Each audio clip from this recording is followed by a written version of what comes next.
These women have suffered a lifetime of crushing pain, still aching to be with the babies who were taken from them at birth up to 40 years ago. Monica Jones's story is among the most heartbreaking, losing 2 babies to forced adoption. As an unmarried teenager in the 1960s, she was subject to overwhelming pressure and shame to give up her son and daughter to meet the demand for adopted babies. Unknown to her and thousands of others, her hospital records were stamped UB-, shorthand for unmarried, baby for adoption. I always felt worse than a murderer because I believed for 30 years that I'd just done my kids, my babies. I could have been a good mother to them. You know, I've been a good mother to the 2 children I raised. I could have been a good mother to the 2 that I lost.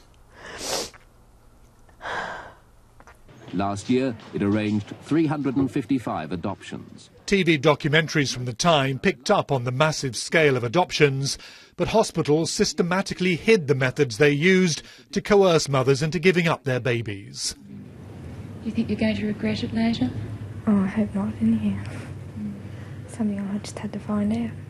No one quite knows the full extent of these forced adoptions, but it's widely believed that around 300,000 women had their babies taken in this way over 3 long, painful decades.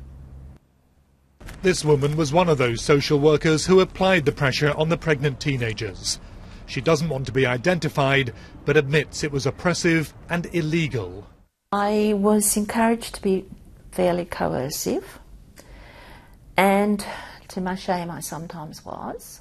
They were just seen as a nuisance, troublemakers, time wasters.